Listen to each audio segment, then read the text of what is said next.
After the end of apartheid in South Africa, Nelson Mandela's African National Congress was hailed by the world as the leader in the creation of a new socially just progressive rainbow nation, a place where all races would coexist peacefully under a prosperous and fair communist system.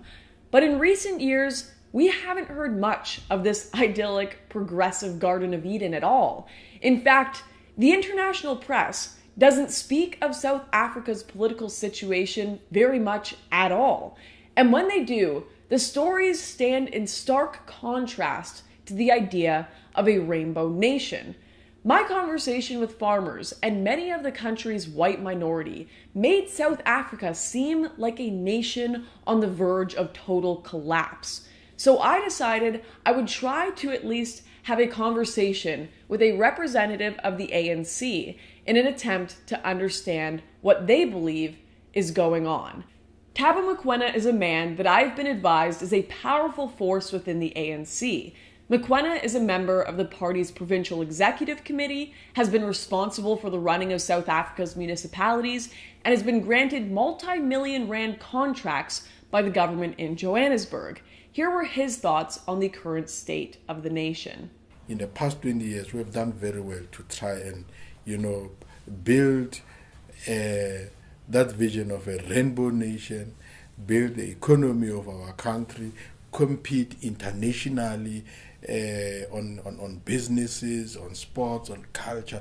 There's relative safety in the country. We've got the best infrastructure in the world in terms of our transport systems and even policing and safety and that kind of a thing. In a country with one of the highest crime rates, a failing police force, and some of the worst transport systems in the world, these claims struck me as simply untrue.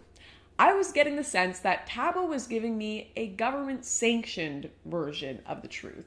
But nevertheless, I pressed on. Particularly, I wanted to know about what everyone keeps calling the land issue.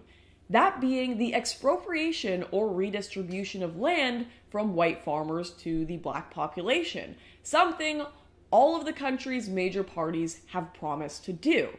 To an outsider, this sounds just a little unfair and like something that would stand in direct contrast to the Rainbow Nation mantra. So I asked Thabo to explain it to me. So there's been very slow progress in terms of addressing the land or redistributing the land. So we must speed up. And it's not the question that government does not have money for compensation or there is no money for compensation in the system. I think it's just part of the problem is that the bureaucracy is way too slow and then it undermines the good objective. So you need to have cutthroat departments that understand the agency and the plight of the people. When they are required to do their work, they must do it. Are things leaning more towards with or without compensation? I don't know, I'm just curious. Yeah. Look, the decision that has been taken, it's without compensation. As strange and radical as the notion of the government simply taking one person's land and giving it to another because of their skin color may sound to the outside world, Thabo's politics actually quite accurately reflect the rest of South Africa's ruling party. Land expropriation without compensation could be carried out at any time, a threat which has only deepened racial divisions here. Many of these farmers are now the 8th or 9th generations of their family to be farming this land, and they have told me they believe this land is worth dying for, which is why I was curious as to what the government planned on doing if white farmers simply refused to give up their land. There's nothing that government can do that is illegal to the farmers. Neither there is nothing that the farmers can refuse, which is law. So they don't have much options. It is not the intention of the ANC to go and grab the land illegally and that type of thing. No. We will do it within the prescripts of the laws of this particular country. And then if it means that the laws of this country are not adequate to address that, the first thing to do is to introduce the new laws that allows us to be able to. But once it's law, no farmer, no person that can come and say that I am going to disobey this law. No, do it at your own peril. So it may be illegal to take the land by force using violence right now, but Thabo seemed to be saying that if whites don't give it up willingly, or if they resist, we'll just change the law to allow us to take it violently.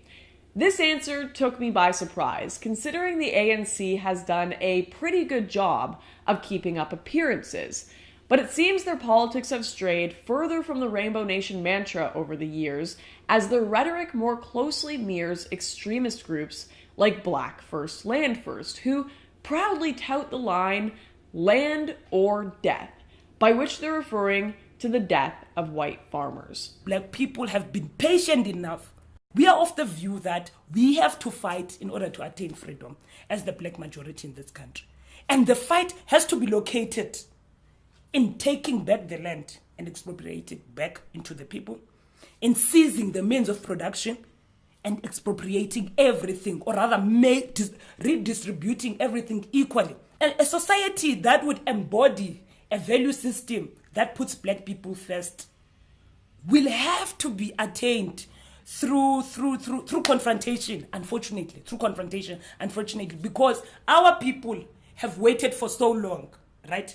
We've waited for so long and nothing is happening in terms of changing our lived experience. So it's very important to have a movement such as BLF who's going to say, we don't want your handovers. We don't want you to feel pity for us.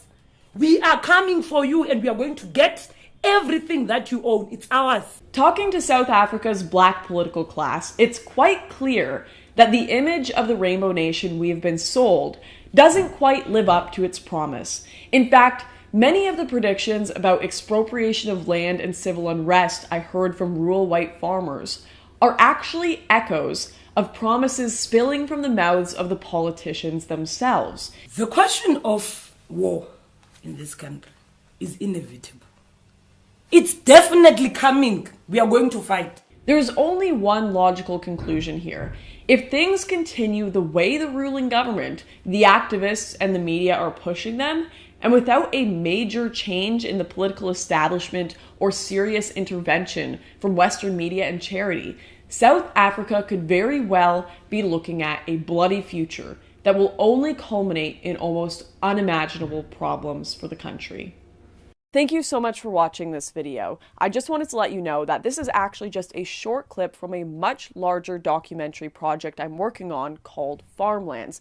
Now, there are a million ways you can help with this project and spread the word about the situation going on in South Africa. If you want to know how you can do that, go down to the links below or visit farmlands.online. I'll see you next time.